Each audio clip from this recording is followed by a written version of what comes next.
chosen one. You've been standing in what looks like collapse, and every part of you has been trying to figure out what went wrong. The money didn't come, the relationship fractured, the body gave signals you didn't ask for, the mind wouldn't quiet down, the doors stayed shut, and the people who were supposed to stay left. But here's what no one told you: none of that is evidence of failure. Every single disruption you've been living through has a different name, and tonight you learn what it is. Here's the thing: the way you've been reading your life right now, that reading is wrong. Not because you're spiritually immature, not because you lack faith, but because you've been handed the wrong framework to decode what's actually happening beneath the surface. And when you're working from the wrong framework, everything looks like disaster, even when it isn't. You've been using loss language to describe a construction process, and that single mistake has been costing you your peace. Think about that. When a building is being demolished, it looks exactly like when a building is being rebuilt from the foundation. Same dust, same debris, same noise, same disruption to everyone watching from the outside. The only difference isn't what you see, it's what you know about what's happening underground. That's where you've been operating blind. You've been watching the surface, tracking the falling, the removal, the emptying. And your mind, doing exactly what minds do, generated an explanation. The explanation it landed on was failure. But the master builder wasn't demolishing. The master builder was clearing space for something that needs a real foundation to hold it. Here's what nobody tells you. The season that feels most like failure is often the season where the most critical work is happening. Not on the surface where you can point to progress, not in the areas where people can watch and applaud, but underneath, in the load-bearing layers, in the parts of you that will have to hold everything that's coming. And what's coming is substantial. Real authority carries weight. Real financial stewardship carries weight. Relationships built on actual truth carry load. The question was never whether you want what's coming. The real question is whether what you're built on can hold it when it arrives. Stay with me. Right now, there are 7 areas in your life where something feels disrupted. Maybe not all 7 at full intensity, maybe 4, maybe 5. But here's the pattern nobody's been naming for you when a chosen one enters a season of deep structural shift. It's never just one area that comes offline. It's simultaneous. The finances and the relationships and the body shift together. The clarity and the identity and the sense of timing all come undone in the same window. And you've been reading that simultaneity as catastrophic evidence that something is irreparably wrong with you specifically. It isn't. It's the signature of serious reconstruction happening at depth. No structural engineer replaces a load-bearing wall while leaving the rest of the structure under full pressure. If the rebuild is real, if it's going deep, multiple systems come offline together because they're all being reset on a new foundation at the same time. That's not a breakdown. That's a coordinated overhaul. And the fact that it's hitting multiple areas at once isn't a sign that something went wrong. It's confirmation that what's being built is meant to be comprehensive, not cosmetic. Take a breath right now. Not a rushed one, the kind that tells your whole system you're still here, you're still standing, and you're finally reading the right blueprint. Now watch this. Somewhere close to you right now, there's a person staring at a bank account lower than it should be, a deal that didn't close, a door that won't open, and a body that won't cooperate.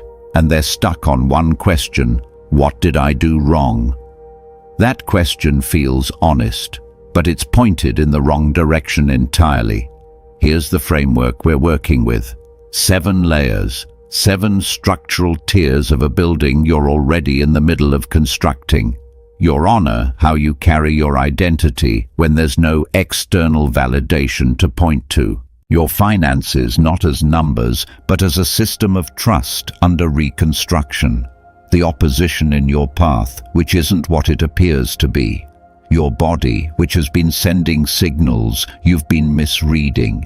Your mind not confused, but overloaded with the wrong questions. Your relationships being filtered for reasons that'll make complete sense before this ends. And your timeline, which isn't behind, it's loading.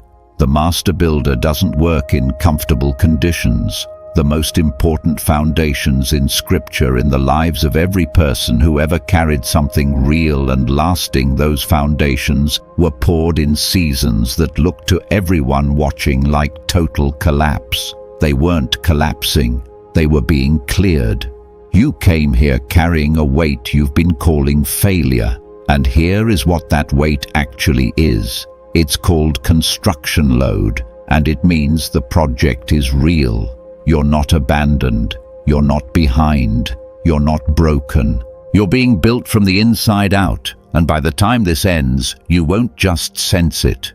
You'll know exactly where every disruption fits inside the blueprint written for your life. You just accepted that what's happening to you isn't random, it's structural.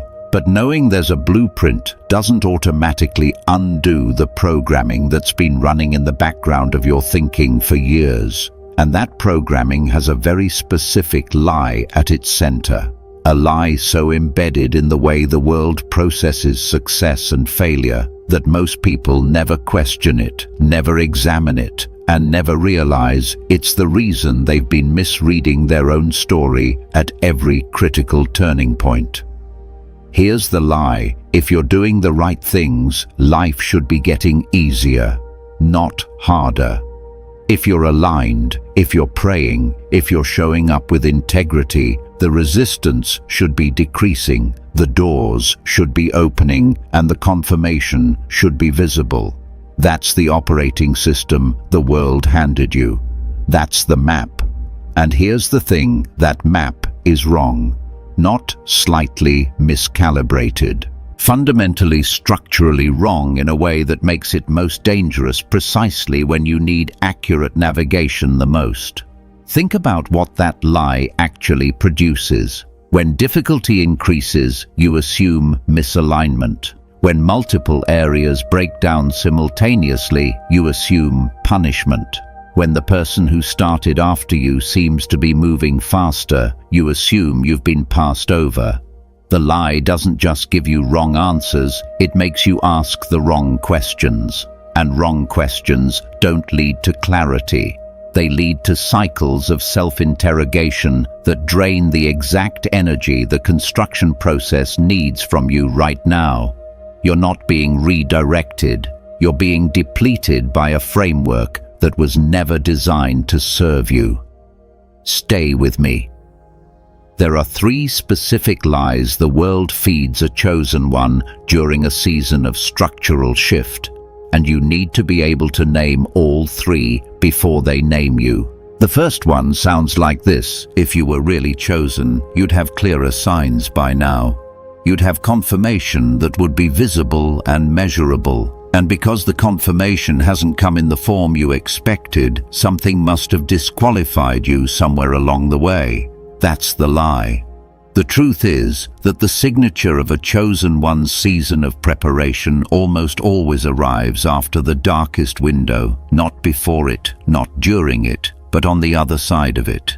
The signs come after the foundation is poured, not while the excavation is still open. The second lie is quieter and more insidious. It sounds like this: losing multiple things at once means you're being stripped, not built. And because you've been conditioned to associate loss with punishment, every departure, every closing door, every relationship that ended, every opportunity that didn't materialize, reads as evidence that the building is coming down. But here's what nobody tells you about structural renovation. You cannot install a new load-bearing wall without first removing the old one. The removal isn't the damage, the removal is the prerequisite. What you've been calling loss has been functioning as clearance, and clearance always precedes construction.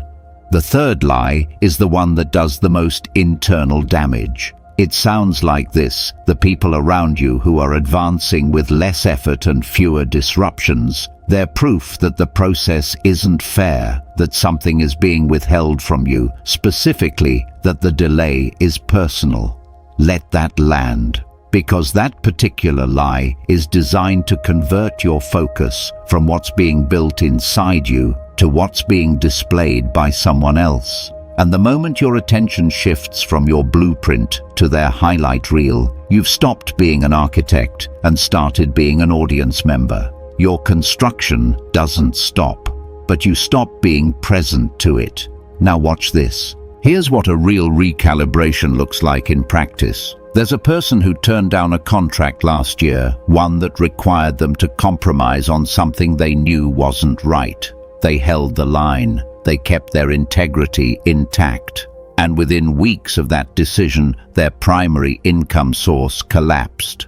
The world's framework said, "You made the wrong call. You should have taken the deal." But here's what was actually happening. They had just passed the first structural integrity test of the entire renovation. The master builder was confirming that the foundation could hold the weight of real values under real pressure. The loss wasn't punishment, it was certification. You've had moments exactly like that. Moments where you held the line and it cost you something real. And instead of reading those moments as evidence of your strength, the world's map made you read them as evidence of your foolishness. That misread has been carrying a cost you were never supposed to pay. The world didn't give you the wrong circumstances, chosen one. It gave you the wrong map, and now you have a new one. You've identified the lie. You've seen the map that was handed to you and recognized why it's been producing wrong readings at every critical juncture. But here's the thing: deconstruction alone doesn't build anything. You can tear down a false framework and still be standing in an empty lot if you don't replace it with something structurally sound. So that's what this chapter does. It doesn't just remove the old lens, it installs the new one. And the shift that happens here is the shift that everything else in this video depends on. The old position was this: you are a person things are happening to. The new position is this: you are the chosen contractor of a building that was designed before you were born, trusted with the most critical sections of a work that requires your full presence and your full intelligence to execute. Not passive, not powerless, not waiting for something external to rescue the situation. Active, accountable, engaged with the blueprint at the level of someone who knows that what they do with each individual tile affects the integrity of the entire structure above it. Stay with me, because this reframe has to go deeper than a mindset shift. It has to change the actual questions you're asking.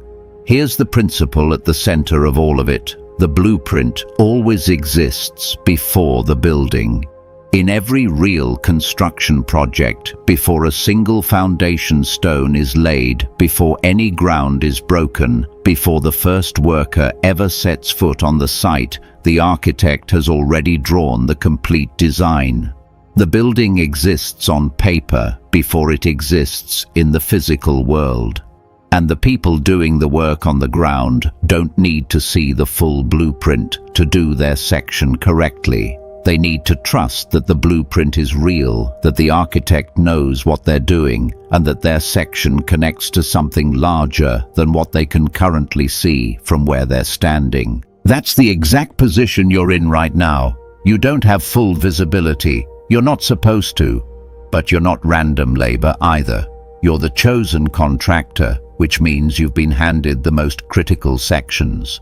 The sections that require the most precision, the most endurance, and the most willingness to keep working, even when the progress isn't visible from the surface. And 1 Corinthians 3:9 isn't poetic encouragement. When you read it from this angle, it's a technical declaration. You are God's building, not God's project, not God's experiment. God's building, which means the design exists, the materials have been sourced, and the work is already in progress, whether or not you've been consciously aware of the site. Now watch this. Here are the 7 structural tiers of the building currently under construction in your life, and you need to see them as load-bearing layers, not as separate problems requiring separate solutions. Foundation identity. How you hold your sense of self when nothing external is confirming it. The load-bearing wall. Your relationship with financial provision under reconstruction.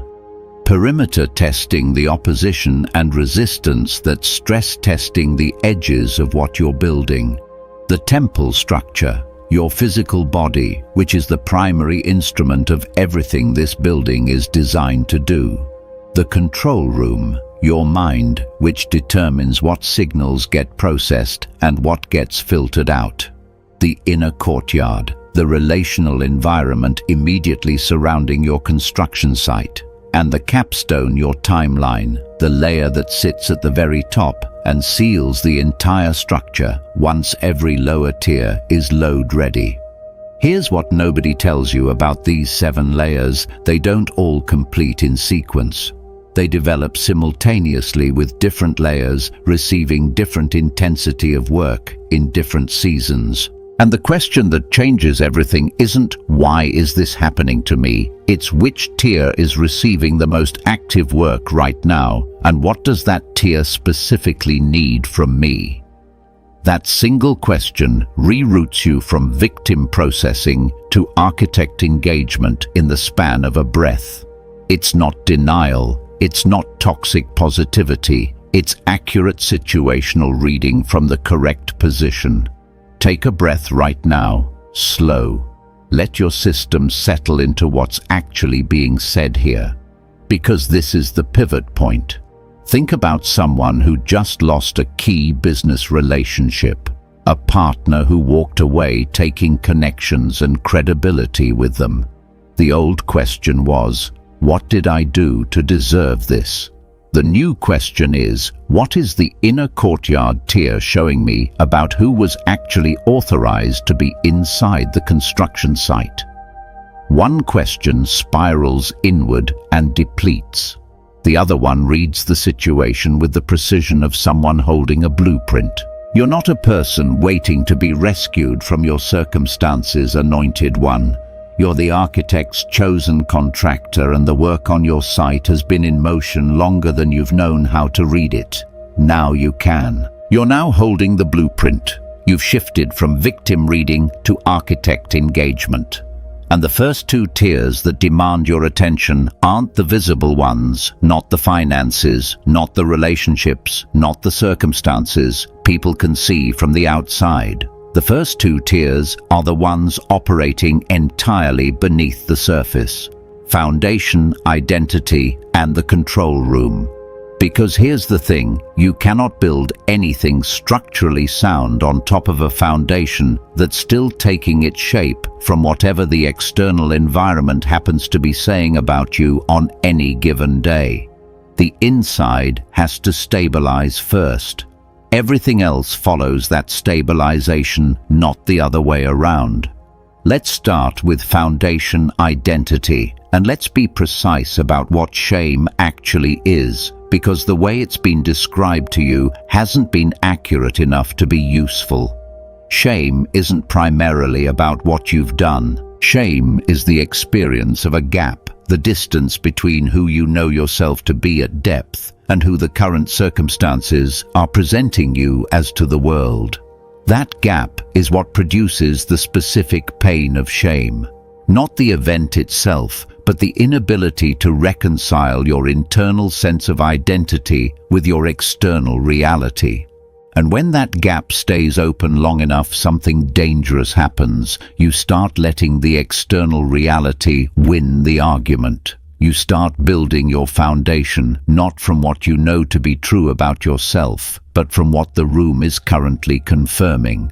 That's not humility. That's a structural compromise. Here's what nobody tells you about the honor reversal. It doesn't begin when the circumstances change. It begins when you stop outsourcing the definition of your foundation to circumstances that were never authorized to provide it.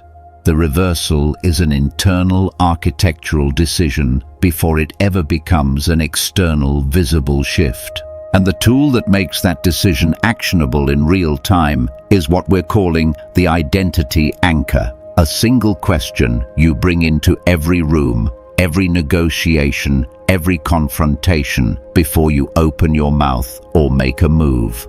The question is this: which version of this building am I representing right now? The one defined by what I'm currently standing in, or the one defined by what I know is being constructed beneath it? Now watch this in a real context. You've just been passed over for something you were genuinely qualified for: a project, a role, a seat at a table that should have had your name on it. The person who got it is less prepared, and the room knows it, and you know it. Tomorrow morning, you're back in the same building, sitting across from the same people who made that call.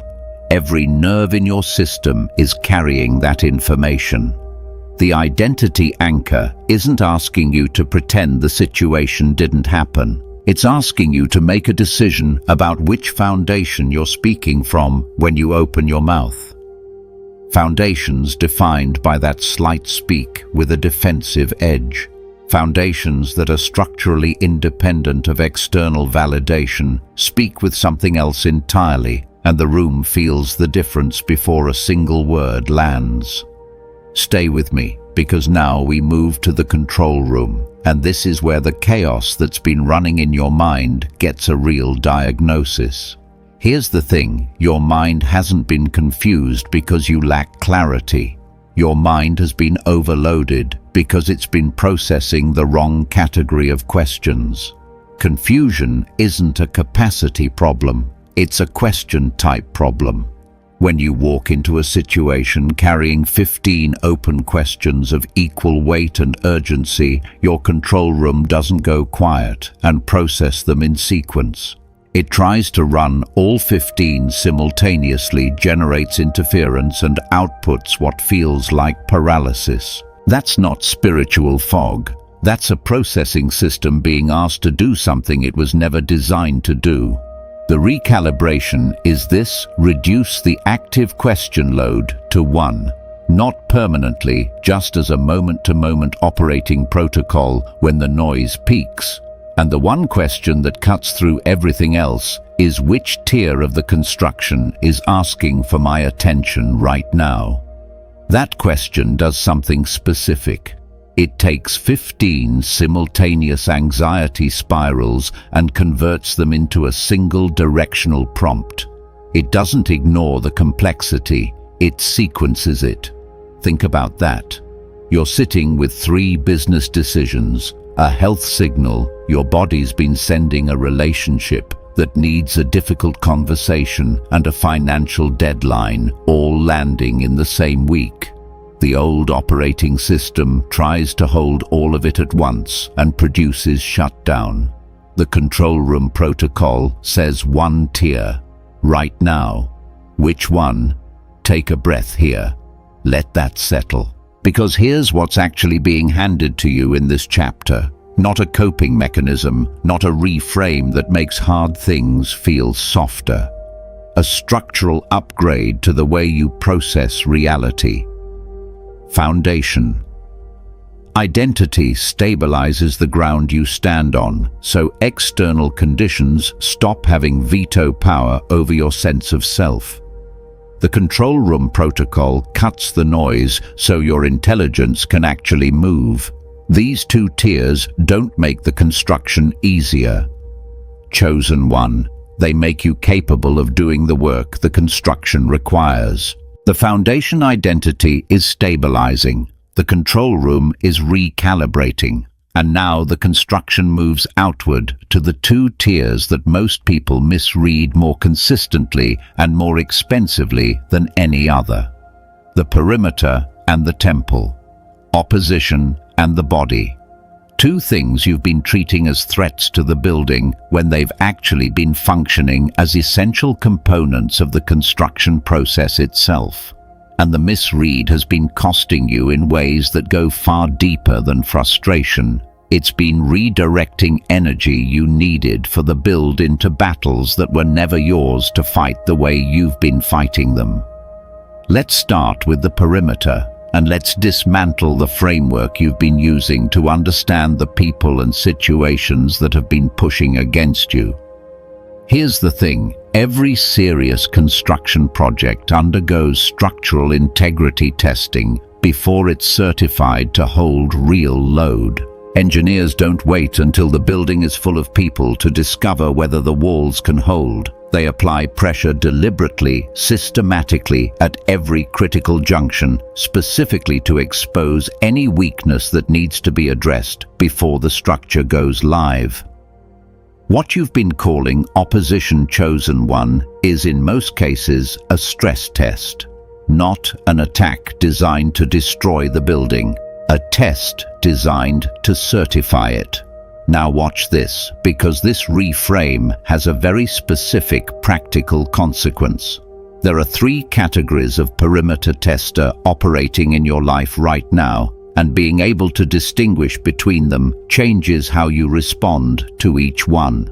The first is the visible opposition, the person or situation that's openly pushing against what you're building, the one that's easy to identify and easy to feel anger toward. The second is the friendly saboteur, still inside your network, still using the language of support, but consistently showing up in ways that drain momentum, introduce doubt, or redirect your focus at critical moments. And the third is the internal resistor, the voice inside your own thinking that argues most fluently against your own advancement, that sounds the most reasonable, and that does the most structural damage of the 3, because you grant it access that you'd never grant to an external critic. Stay with me. Here's the stress test reading applied to a real scenario. A former business partner is actively speaking against you to people in a shared network, misrepresenting your work, shaping narratives, doing damage that you can feel in the way certain conversations have recently shifted. Every instinct says, defend, clarify, confront, correct the record. And here's what the perimeter framework asks. Instead, which tier of the construction is this pressure being applied to? If it's being applied to your reputation, your foundation identity tier.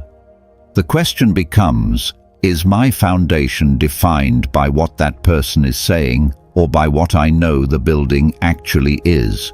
Because a foundation that requires constant external defense hasn't fully stabilized yet.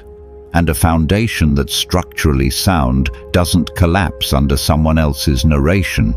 It simply stands. The stress test doesn't destroy a solid wall. It reveals whether the wall is solid. And when it is, the tester has just become your most effective certification witness. Here's what nobody tells you about the reversal of opposition. It isn't that your enemies get removed. It's that once the structure is certified, everything they threw at it becomes documented evidence of its load-bearing capacity. The very people who pushed hardest become the most compelling proof of how much the building can hold. That's not wishful thinking, that's structural physics. Now to the temple, and this requires real honesty, because the way you've been reading your body's signals has been fundamentally inaccurate. Your body isn't working against your calling. It's the primary instrument through which your calling gets executed. And when the temple starts sending signals fatigue that doesn't respond to rest tension, that doesn't have a clear physical source systems that are functioning but not thriving, the most common misread is that something is medically wrong. Sometimes that's true, and it needs proper attention. But there's a category of temple signal that has a different origin entirely, and it's the one that gets missed most consistently. Your body is carrying emotional and psychological load that hasn't been processed, and it's announcing that load through physical channels because those are the channels you can't ignore. Think about that. You're preparing for the most important negotiation of the year. 3 days out, your sleep fragments, your digestion signals distress, your concentration shortens. The instinct is to push through to manage the symptoms, to arrive at the negotiation, having white-knuckled past the signals. But the temple is doing something specific here. It's running the load audit automatically. It's announcing there is unprocessed weight in this system that is occupying space the negotiation needs. And the question isn't, how do I suppress this signal? The question is, what am I carrying right now that isn't mine to carry into that room? Take a breath, slow and deliberate. Let your body register that you're listening to it instead of overriding it. Because the temple tier doesn't need to be conquered, anointed one. It needs to be read accurately. Opposition doesn't need to be defeated before you can move. It needs to be understood as certification in progress. Both of these tiers are on your side. They've always been on your side. You just needed the right blueprint to see it. The perimeter is being read correctly now. The temple is being listened to instead of overridden. And as the construction moves inward, we arrive at the 2 tiers that carry the most emotional weight of all 7, the inner courtyard and the capstone. Relationships and time. The 2 areas where a chosen one's pain tends to run deepest, not because the losses were the largest, but because these 2 tiers touch something fundamental about belonging and worthiness in a way that the other 5 simply don't. Here's the thing about the inner courtyard. The most disorienting part of a serious reconstruction season isn't the financial pressure, or the physical signals, or even the opposition from the outside. It's the people who leave, or the people who stay but feel increasingly misaligned, or the silence from people you expected to show up. That specific pain, the relational thinning that happens during a season of deep structural shift, has been producing a conclusion in you that isn't accurate. The conclusion is, I'm being isolated. And the truth is something structurally different. You're being filtered. Not every person is designed to be present for every phase of a construction project. Scaffold. People are real. They're not wrong. They're not bad. They served a genuine function during the phase they were present for. But scaffolding isn't permanent architecture. It comes down when the structure no longer needs external temporary support to hold its shape. And when scaffold relationships begin to loosen and fall away, it doesn't mean the building is failing. It means the building has developed enough internal integrity to stand without the scaffolding that was necessary in an earlier phase. Think about that. The departure isn't abandonment, it's structural confirmation. Now watch this in practice. You've just had a real breakthrough. Something shifted internally. A decision got made. A level got cleared. Your instinct is to bring that news to the circle that's been around you longest. But something in the room feels flat when you do. The energy doesn't match the moment. And instead of reading that as betrayal, the access audit asks a more precise question. Are the people I'm bringing this to foundation allies, people whose structure can hold the weight of my advancement without destabilizing? Or are they scaffold people whose season with my construction is completing? Because bringing load-bearing news to scaffold-level relationships doesn't just fall flat. It actively creates structural stress where there doesn't need to be any.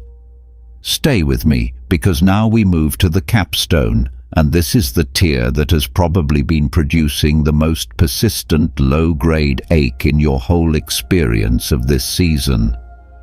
Time. The sense that you're behind. The feeling of watching others advance past a point you haven't reached yet. People who started later. People who seem to have fewer qualifications. People whose trajectory makes your stillness feel like evidence of something you can't quite name, but deeply fear. Here's what nobody tells you about the capstone tier. The seasons you spent thinking nothing was happening were the seasons the lower 6 tiers were being poured. You weren't standing still, you were loading. And Joel 2:25 isn't a comfort verse when you read it as a structural principle, it's a load calculation. The years that appeared to produce nothing were accumulating as foundation depth. And foundation depth is exactly what determines how high the structure above it can safely go. A building with shallow foundations has a hard ceiling. A building whose foundations were poured slowly under pressure over time, that building has a different ceiling entirely. Take a breath. Let your timeline stop being evidence against you for just this moment. The timeline reread isn't about forcing gratitude for painful years. It's about reading those years accurately for what was actually being built inside them, not what was lost, what was constructed, what was refined, what was made load-ready for everything that's above it in the blueprint. The inner courtyard is being populated with the right people, anointed one. The capstone is being prepared from below. Both tiers are active. Both tiers are on a schedule you haven't been able to see from ground level.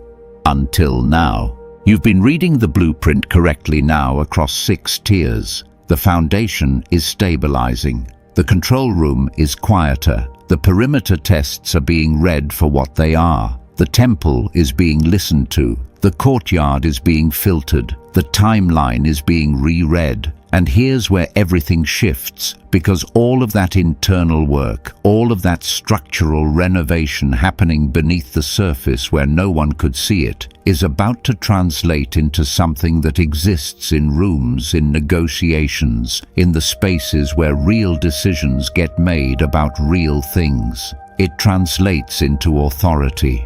And the authority that comes out of a construction process, like the one you've been living through, is categorically different from every other kind.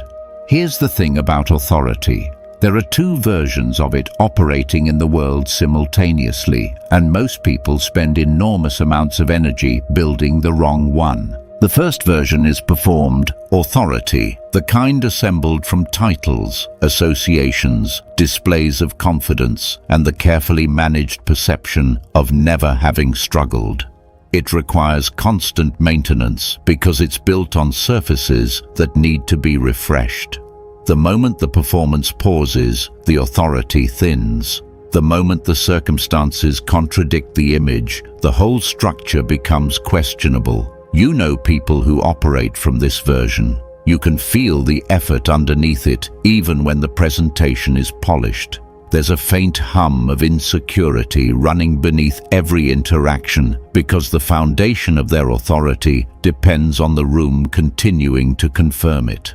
The second version is structural authority, the kind that gets built not through performance, but through surviving the load-bearing tests of real construction. And here's what makes it different from the first version in a way that can't be manufactured or shortcut. Structural authority doesn't require the room's confirmation to remain intact because it wasn't built by the room's confirmation to begin with. It was built in seasons nobody watched, in decisions that cost something real, in the gap between who you knew yourself to be and what the circumstances were saying about you, where you chose the foundation over the narrative. That's what produces the particular quality of presence that people feel before you speak a word that they respond to without being able to articulate why that creates trust at a level that no credential and no performance can replicate. Stay with me. Isaiah 61:3 describes this as beauty from ashes. And here's what gets missed when that phrase gets read as a comfort rather than a process description. Ashes aren't the unfortunate byproduct of something that went wrong. In metallurgy, in the actual chemistry of refinement, ash and residue are what's left after everything that couldn't hold up under heat has been removed. What remains after the burning isn't less than what was there before. It's more concentrated, more pure, more load-ready. The ruins credential isn't a consolation prize for having survived difficulty. It's a certification that the structure has already been tested at temperature and it held. Now watch this in a real room.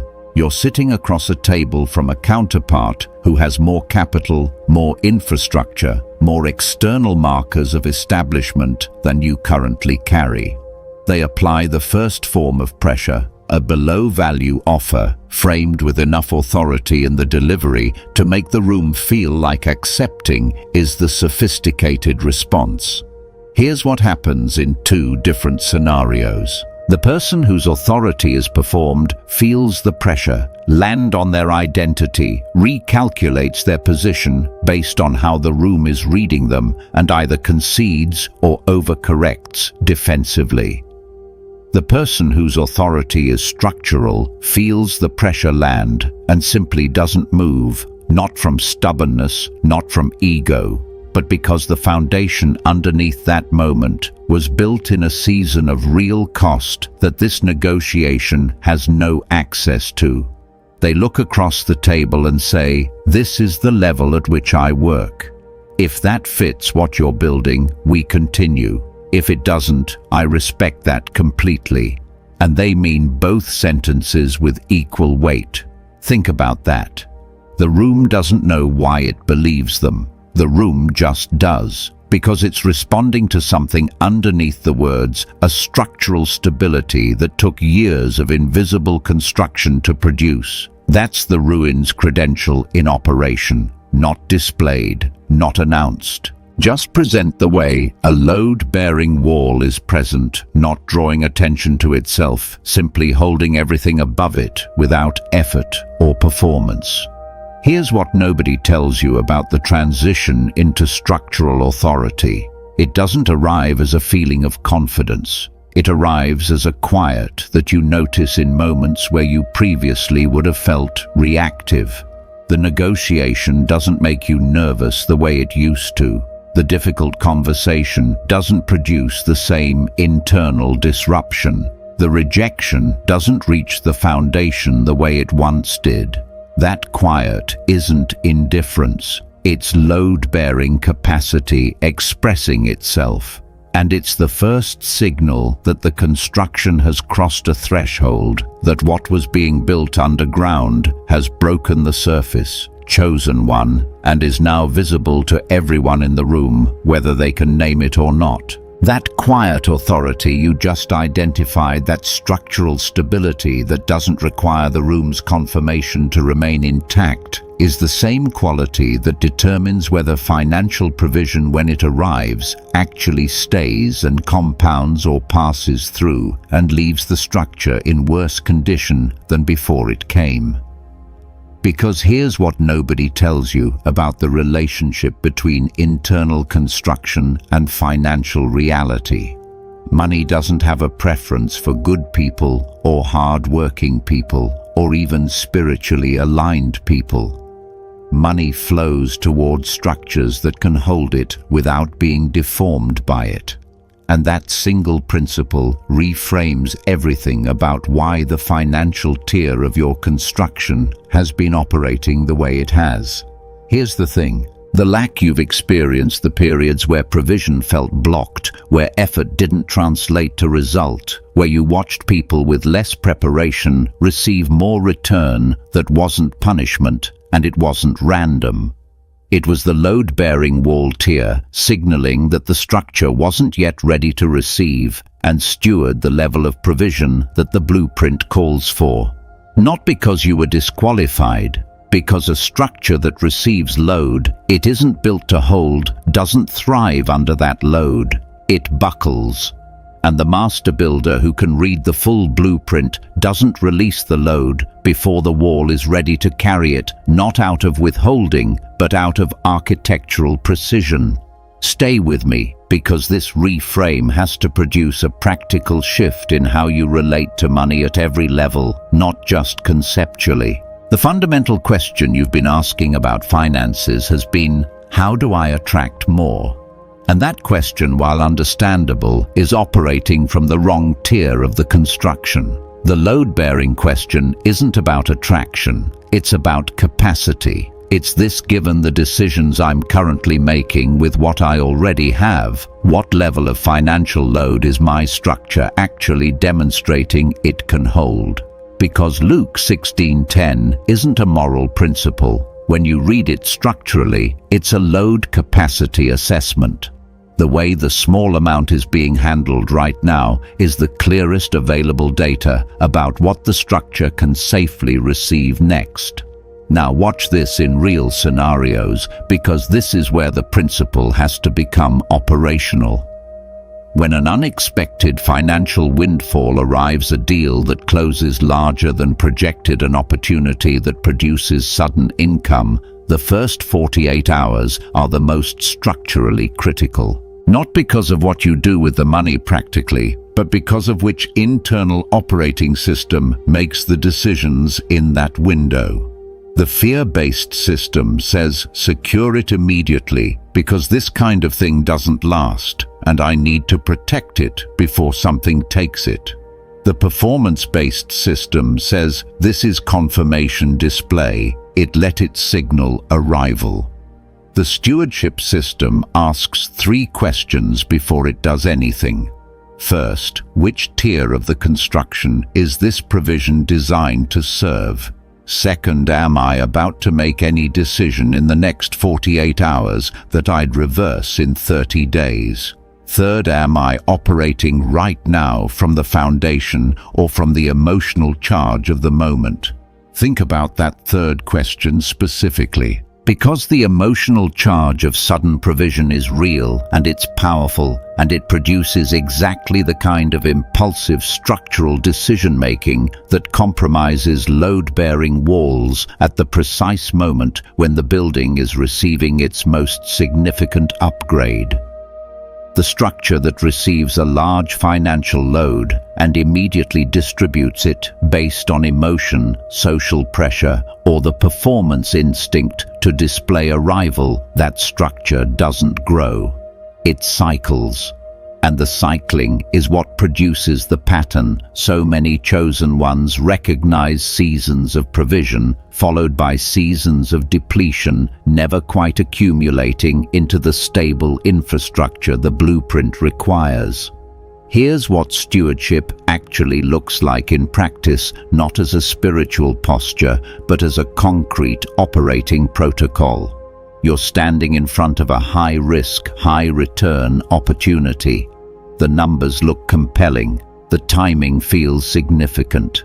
Every instinct is leaning toward yes. And the stewardship question isn't, can this work? It's whether your structure can stand upright in the worst-case scenario without requiring you to compromise a load-bearing tier to survive it. Because a building that can only remain standing when the conditions are favorable hasn't been built yet. It's been staged. Provision is coming, anointed one, not as a reward for waiting long enough, as a structural inevitability, because what's been built in you through this season is now approaching the load-bearing capacity the blueprint always required. The question is whether you'll be ready to steward it when it arrives, or whether you'll let the emotional weight of finally receiving it make decisions that the foundation hasn't authorized. The stewardship protocol is in place. The financial tier is being read with structural precision rather than emotional reactivity. And now we arrive at the layer that everything below it has been preparing you for, the capstone tier of positioning of how you occupy space in the world when the construction has reached a level of integrity that no longer requires external validation to confirm what you already know is standing. This is where status gets redefined entirely, not as something you climb toward, not as something you display, as something you inhabit, because the building is real, and real buildings don't need to announce themselves to the people standing inside them. Here's the thing about status in the world you've been navigating. There are 2 traps operating simultaneously, and most people fall into one of them without ever recognizing it as a trap at all.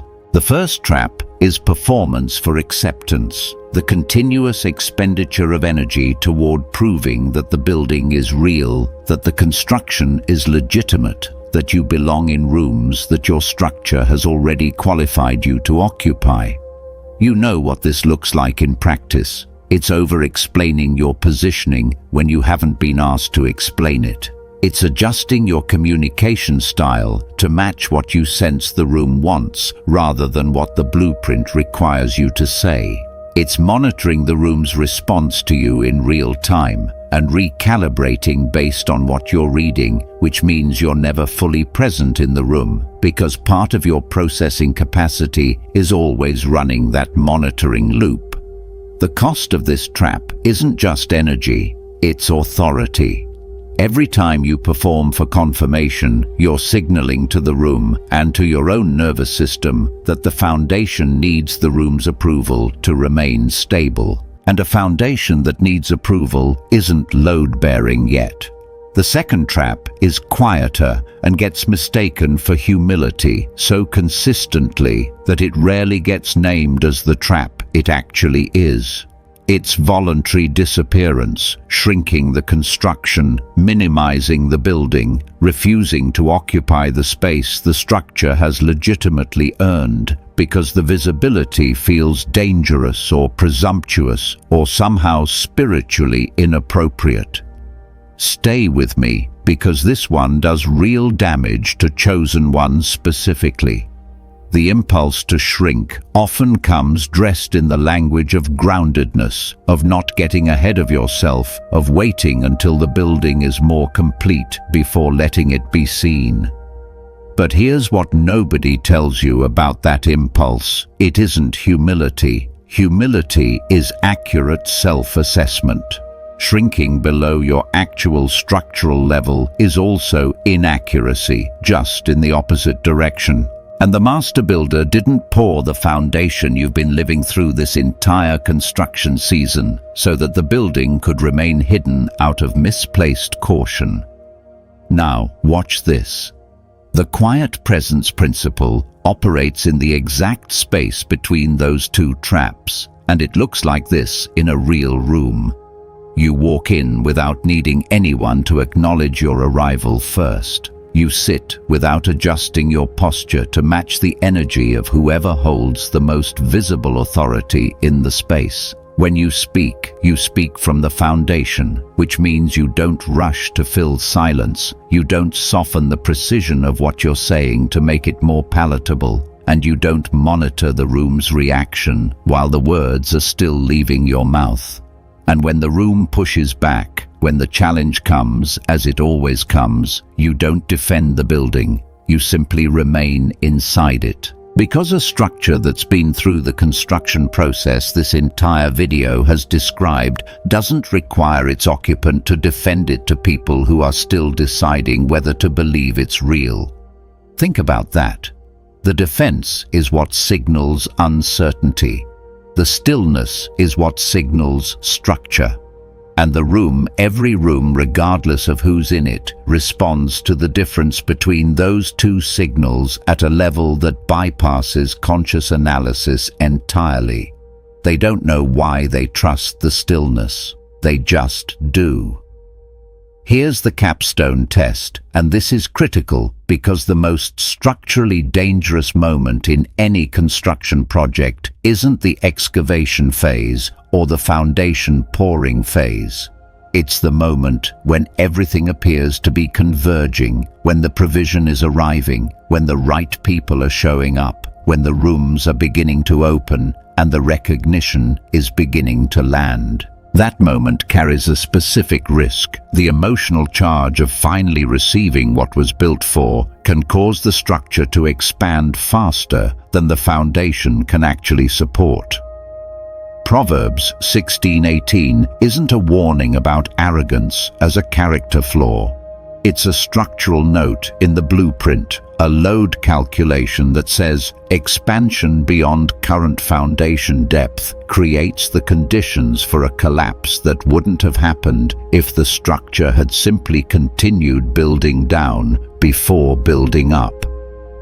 The question you carry into every convergence moment is this: am I operating from the foundation right now, or from the feeling of invincibility that arrives when things finally begin to go right? Because those two operating states produce decisions that look identical from the outside and have completely different structural consequences. One builds, one stages, and you've come too far through this construction to mistake staging for building chosen one. The positioning is real. The building is real. Walk inside it like you know it. The positioning is real. The building is real. And now we seal it. Not with a promise about what's coming, not with a declaration about what you deserve, but with an honest accounting of what has actually been constructed through every season you spent trying to decode why things weren't working the way you expected them to. Because here's the thing, you didn't arrive at this moment empty. You arrived carrying 7 tiers of construction that were being actively worked on long before you had the language to describe what was happening inside them. And that work doesn't disappear when the video ends. It's structural, it's load-bearing, it's already standing underneath everything you're about to walk into. Let's read the building one final time, not as a list of areas that need fixing, but as a structure that's already in progress. The foundation identity tier, you've stopped outsourcing the definition of your worth to circumstances that were never authorized to provide it. The load-bearing wall, you're no longer in a fear-based relationship with provision. You're developing the stewardship capacity that financial load requires before it can safely arrive and stay. The perimeter. The opposition that's been pressing against you has been functioning as certification, not attack, and the structure has been holding under pressure that was specifically designed to test whether it could.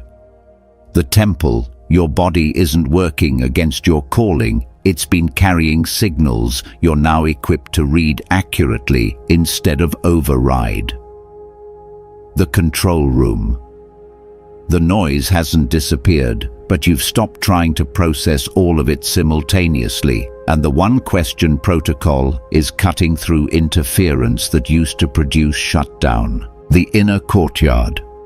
The relational thinning that felt like abandonment has been functioning as filtration, and the people being drawn into proximity with your construction now are aligned with the load the building is actually designed to carry.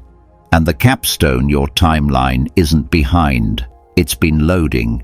Every year that looked like stillness from the surface was depth being added to the foundation below it.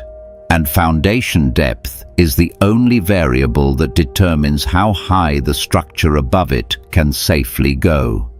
Stay with me for this last thing, because this is the word that matters most, and it needs to land cleanly. When you walk out of this and back into the world that hasn't changed its external presentation yet, the bills are still present. The doors are still in various states of open and closed. The people who didn't see you still haven't fully adjusted their vision. The temptation is going to be to use the current state of the circumstances as the final verdict on whether what was said here is actually true. Don't. Here's what nobody tells you about the transition from construction to occupancy. The building doesn't announce its completion to the outside world before you start living in it like it's complete.